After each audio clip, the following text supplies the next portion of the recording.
ವಿರಾಮದ ನಂತರ best of ಮುಂದ ವಿಶೇಷ ಕಾರ್ಯಕ್ರಮಕ್ಕೆ ಮತ್ತೆ ಸ್ವಾಗತ. ಪದೇ ಪದೇ ಜೋಕ್ಗಳು ಹುಟ್ಟೋದೇ ಸ್ಕೂಲ್ಗಳಲ್ಲಿ, ಅದು ಮೇಸ್ಟ್ರು ಮತ್ತೆ ವಿದ್ಯಾರ್ಥಿಯ ನಡುವೆ. ಇದಿಷ್ಟೇ ಅಲ್ಲ, ಇನ್ನು ಪ್ರಾಣಿಗಳ ಬಗ್ಗೆಯೂ ಜೋಕ್ಗಳು ಸಾಕಷ್ಟಿವೆ. ಒಬ್ಬ ಪೊಲೀಸ್ ಕಾನ್ಸ್ಟೇಬಲ್ ನೌಕರಿಗೆ ಇಂಟರ್ವ್ಯೂಗೆ ಹೋಗಿದ್ದು ನಾನು. ಆ ಇಂಟರ್ವ್ಯೂನಾಗ ಅವ್ನು ಕೇಳಿದರು, ನೋಡಪ್ಪ ರಸ್ತೆದಾಗ ಒಂದೇನೋ ದೊಡ್ಡ ಗದ್ದಲಾಗ್ತದೆ, ಭಾಳ ಮಂದಿ ಅಲ್ಲಿ ಸೇರಿಬಿಡ್ತಾರೆ, ಅಂದರೆ ಭಾಳ ಮಂದಿ ಕೂಡ್ತಾರಲ್ಲಿ, ಗದ್ದಲಾಗ್ತದೆ, ರಶ್ ಆಗ್ತದೆ, ಆವಾಗ ನೀ ಏನು ಮಾಡ್ತೀಯ ಅಂತ. ಅದಕ್ಕೆ ಅವ್ನು ಪೊಲೀಸ್ ಕಾನ್ಸ್ಟೇಬಲ್ ನೌಕರಿಗೆ ಹೋದಂಥ ಹುಡುಗ ಹೇಳಿದಂತೆ, ಸರ್ ನಾ ಎಲ್ಲರ ಕಡೆ ಡೊನೇಷನ್ ಕಲೆಕ್ಟ್ ಮಾಡಲಿಕ್ಕೆ ಶುರು ಮಾಡ್ತೀನಿ. ಜೋಕ್ ಜಂಕ್ಷನ್ಯಾಗ ನೋ ಟೆನ್ಷನ್ ಅನ್ನೋದು ಅಗದಿ ಸ್ಪೆಸಿಫಿಕ್ ಆಗಿ ಹೇಳ್ತೇನೆ ರೀ. ಆದ್ರೆ ಖರೆ ಟೆನ್ಷನ್ ಹೆಂಗೆ ಹುಡ್ತದೆ ನೋಡ್ರಿ. ಒಂದು ಸರ್ತಿ ಏನಾಯ್ತು, ಅನಿಲ್ ಅನ್ನೋ ಒಬ್ಬ ಮನುಷ್ಯ ತನ್ನ ನೌಕರಿ ಮುಗಿಸ್ಕೊಂಡು ವಾಪಸ್ ಮನೆಗೆ ಹೊಂಟಿದ್ದ. ಹಾದ್ಯಾಗ ಹೊಂಟಾಗ ಒಬ್ಬ ಸುಂದರವಾದ ತರುಣಿ ಸಿಕ್ಕಳು, ಕೈ ಮಾಡಿದ್ದು ಲಿಫ್ಟ್ ಬೇಕು ಅಂದ್ಲು. ಆತಂದ ಅನಿಲ್ ಆಕಿನ ಕೂಡಿಸ್ಕೊಂಡು ಆ ಗಾಡಿ ಮೇಲೆ ಕರ್ಕೊಂಡು ಹೊಂಟ. ಆಕಿಗೆ ಅಚಾನಕ್ಕಾಗಿ ಏನೋ ಮೈ ಸರಿ ಅಂದ್ರೆ ಮೈ ಹುಷಾರಿಲ್ದಂಗೆ ಆಗಿಬಿಡ್ತೀರಿ, ಅಂದ್ರೆ ಆಕಿಗೆ ಆರಾಮಿಲ್ದಂಗೆ ಆಯ್ತು. ಆಕಿ ಕಸಿಬಿಸಿ ಮಾಡ್ಕೊಳ್ಳಿಕ್ಕೆ ಶುರು ಮಾಡಿದ್ಲು, ಇವಂಗೂ ಕಿರಿಕಿರಿ ಆಯ್ತು. ಅಲ್ಲಿ ಹತ್ತಿರ ಹಾಸ್ಪಿಟ್ಲ್ ಕಾಣಿಸ್ತು.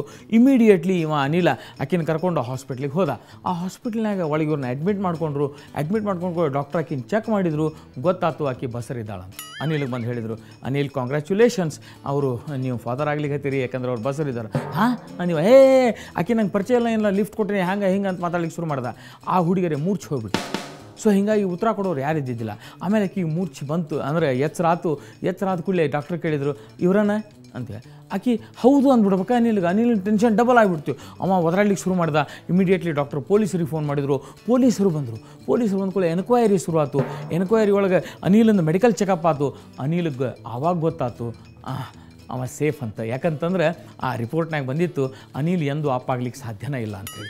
ಈ ಟೆನ್ಷನಿಂದ ಪಾರಾದ ಅಂಥೇಳಿ ಅವ್ನು ಹೊರಗೆ ಇನ್ನೇನು ಅದನ್ನೆಲ್ಲ ಬಿಟ್ಟು ಮನೆಗೆ ಹೊಂಟಿದ್ದ. ಆಮೇಲೆ ಅವ್ನು ಗಾಡಿ ಒಳಗೆ ಕೂತಾಗ ಒಬ್ಬ ನೆನಪಾತು, ಹಂಗಂದ್ರೆ ಮನೆ ಒಳಗಿರೋ 2 ಮಕ್ಕಳು ಯಾರು.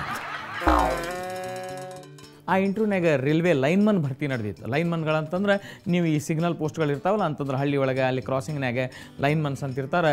ಅವರು ಈ ಟ್ರೈನ್ಗಳಿಗೆ ದಾರಿ ಮಾಡಿಕೊಡೋದು, ಕ್ರಾಸಿಂಗ್ ಚೇಂಜ್ ಮಾಡೋದು, ಇಂಥವೆಲ್ಲ ಕೆಲಸ ಮಾಡ್ತಾರೆ. ಅಂಥ ಪೋಸ್ಟಿಗೆ ಹೋದಂಥ ಒಬ್ಬ ಇಂಟರ್ವ್ಯೂ ಇತ್ತು.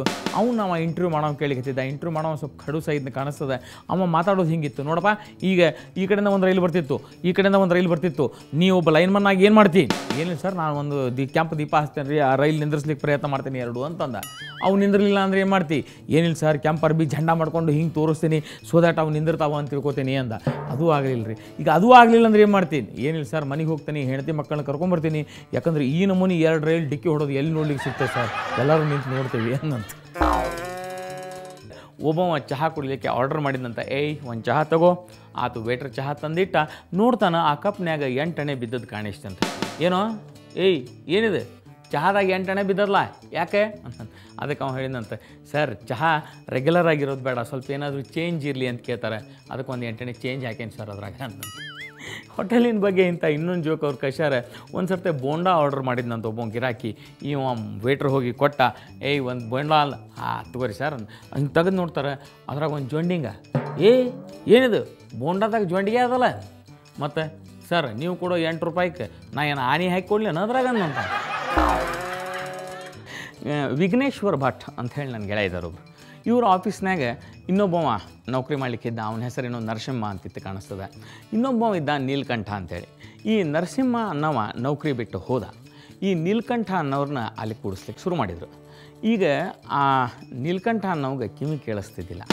ಮಜಾ ಮತ್ತು ಇದು ಕೇಳಿಸೋದ್ರ ಮೇಲೆ ಅದ. ನಮ್ಮ ವಿಘ್ನೇಶ್ವರ್ ಭಟ್ ಸಾಹೇಬರು ತಮ್ಮ ಕ್ಯಾಬಿನಿಂದ ಇವರಿಗೆ ಫೋನ್ ಮಾಡೋರು. ಯಾರಿಗೆ? ನೀಲ್ಕಂಠಗೆ. ಹಲೋ ನೀಲ್ಕಂಠ್ ಅನ್ನೋರು. ಇವ್ನು ಕೇಳ್ಸಂಗಲ್ಲ, ಹಿಂಗಾಗಿ ಇವ್ನು ಹೇಳ್ಬಿಡೋದು, ನರಸಿಂಹ ಅವರಿಲ್ಲ ಅಂತಂದು ಫೋನ್ ಇಟ್ಬಿಡೋ. ಇವ್ರು ಮತ್ತೆ ಅವ್ನ ಸಲುವಾಗಿನ ಮಾತಾಡಲಿಕ್ಕೆ, ಹಲೋ ನೀಲ್ಕಂಠ್, ಹೇಳಿಲ್ಲ ನರಸಿಂಹ ಅವರಿಲ್ಲ ಅಂತಂದು ಇದು 3ನೇ ಸರ್ತೆ 4ನೇ ಸರ್ತೆ ಹಿಂಗಾಗೋದು. ಕಡಿಗೆ ಇವ್ರು ಎದ್ದು ಬಂದು, ಅಂದರೆ ಇವ್ರು ಬಾಸ್ ಅಲ್ಲ, ಎದ್ದು ಬಂದು ಅವ್ನು ಹೇಳೋರು, ನಾನು ನಿನ್ನ ಭೇಟಿ ಆಗ್ಲಿಕ್ಕೆ ಬಂದಿದ್ದು ನೀವು ಮರಾಯ ಅಂತ.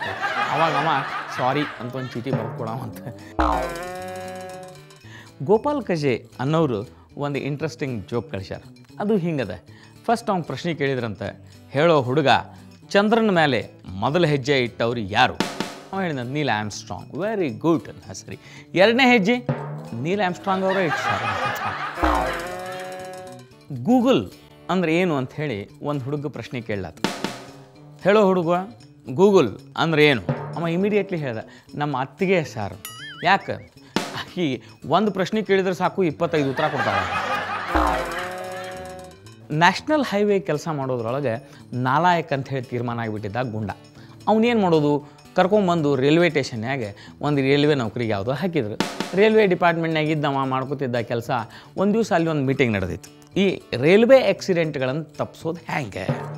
ಸೊ ಗುಂಡನ ಪಾಳಿ ಬಂತು, ನಿಮ್ದು ಏನರ ಸಜೆಷನ್ ಇದ್ರೆ ಹೇಳ್ರಿ ಅಂತ. ಗುಂಡ ಎದ್ದು ನಿಂತು ಹೇಳ್ದ, ನೋಡಿರಿ ಸರ್, ನನಗೆ ಅನ್ಸಿದ ಮಟ್ಟಿಗೆ ನೀವು ಈ ರೈಲ್ವೆ ಟ್ರ್ಯಾಕ್ ಮಾಡಿರ್ತಿರಲ್ಲ, ಅಲ್ಲಲ್ಲಿ ಹಂಪ್ ಮಾಡ್ಬೇಕು ಸರ್, ಅಂದರೆ ಆಕ್ಸಿಡೆಂಟ್ ಕಡಿಮೆ ಆಗ್ತಾವ ಅಂತ ಹೇಳ್ಬೇಕಾ. ಖರೆ ಅಂದ್ರೆ ನೋಡ್ರಿ, ಸರ್ಕಸ್ನಾಗ ಒಂದು ಸರ್ತಿ ರಿಂಗ್ ಮಾಸ್ಟರ್ ನೌಕರಿ ಖಾಲಿ ಇತ್ತು. ಅದಕ್ಕೆ ಸರ್ಕಸ್ ಓನರ್ ವಿಚಾರ ಮಾಡಿದಾಗ ಯಾರೇ ಒಬ್ಬ ರಿಂಗ್ ಮಾಸ್ಟರ್ನ ಕರೆದ್ರಾತು ಅಂತ ಹೇಳಿ ಪೇಪರ್ನಾಗ ಅಡ್ವರ್ಟೈಸ್ಮೆಂಟ್ ಕೊಟ್ಟ. ಇಬ್ಬರು ಅದಕ್ಕೆ ತಯಾರಾಗಿ ಬಂದರು. ಒಬ್ಬ ಮಧ್ಯವಯಸ್ಕನ ಯುವಕ ಮತ್ತು ಇನ್ನೊಬ್ಬ ಸುಂದರ ತರುಣಿ. ಏನು ಕಂಡೀಷನ್ ಇತ್ತಂತಂದರೆ, ನೀವು ಸಿಂಹವನ್ನು ಟೇಮ್ ಮಾಡಬೇಕು, ಅದನ್ನು ದಾರಿಗೆ ತರಬೇಕು, ಎಲ್ಲರೆದುರಿಗೆ ಅದರ ಪ್ರದರ್ಶನ ಮಾಡಬೇಕು, ಮತ್ತು ನಾ ಫಸ್ಟ್ ಡೆಮೋ ನೋಡಿಬಿಡ್ತೀನಿ, ಮೊದಲೇ ಸರ್ತಿ ಏನಾಗ್ತದೆ ಅಂಥೇಳಿ. ಸರಿ, ಮೊದಲು ಹುಡುಗಿದ ಪಾಳಿ ಬಂತು. ಆ ಸಿಂಹ ಇರುವಂಥ ಪಂಜರದ ಹತ್ರ ಹುಡುಗಿನ ಕರ್ಕೊಂಡು ಹೋದರು. ಆಕಿ ಸುಂದರವಾದ ತರುಣಿ. ಖರೆ ಅಂತಂದರೆ ಒಂದೊಂದು ಬಟ್ಟೆಯನ್ನು ಕಡಿದ್ಲು, ಬರೀ 2 ಪೀಸ್ ಮೇಲೆ ನಿಂತು ಆ ಸಿಂಹದ ಎದುರು ಹೋಗಿ ಒಂದು ಪೋಸ್ ಕೊಟ್ಲು. ನಿಮ್ಗೆ ಹೇಳ್ತೀನಿ, ಸಿಂಹ ಅಂತೇಳಿ ಬಂದು ಆಕಿ ಸೆಕ್ಸಿ ಕಾಲುಗಳನ್ನು ನೆಕ್ಲಿಕ್ಕೆ ಶುರು ಮಾಡ್ತು. ಖುಷಿಯಾಗಿಬಿಟ್ಟ ರಿಂಗ್ ಮಾಸ್ಟರ್ ನೌಕರಿಗೆ, ಕರೆಕ್ಟ್ ಹುಡುಗಿ ಸಿಕ್ಕಳು ಅಂತ ಹೇಳಿ ಓನರ್. ಆದರೆ ಅಲ್ಲಿ ಇನ್ನೊಬ್ಬ ಕಾಂಪಿಟೇಟರ್ ಇದ್ನಲ್ಲ, ಮಧ್ಯವಯಸ್ಕ, ಅವ್ನು ಕೇಳ್ದವ, ಏಯ್ ನೋಡೋ, ನಿನಗೆ ಹಂಗೆ ಮಾಡ್ಲಿಕ್ಕೆ ಬರ್ತದೇನ ಅಂತಂದ. ಇವ ಮಧ್ಯವಯಸ್ಕ ಹೇಳ್ದ, ಓಕೆ, ವೈ ಕೆನಾಟ್, ನಾ ಮಾಡ್ತೇನೆ ಸರ್, ಬಟ್ ಇಷ್ಟೇ, ನೀವೊಂದು ಕೆಲಸ ಮಾಡಿರಿ, ಆ ಸಿಂಹ ಹೊರಗೆ ಕಳಿಸ್ರಿ, ನಾ ಅದನ್ನ ಮಾಡ್ತೇನೆ. ಯಶವಂತ್ ಸದೇಶ್ ಪಾಂಡೆ ಅವ್ರದ್ದಾಯ್ತಲ್ಲ, ಇನ್ನು ನಾವು ಸಹ ನಿಮ್ಮ ಜೊತೆ ಜೋಕ್ ಹೇಳ್ತೀವಿ ಅಂತ ಅನೇಕರು ವೇದಿಕೆ ಹಂಚಿಕೊಂಡಿದ್ದಾರೆ. ಅವರ ಜೋಕ್ಸ್ ನೋಡೋಕ್ಕೂ ಮುನ್ನ ಒಂದು ವಿರಾಮ.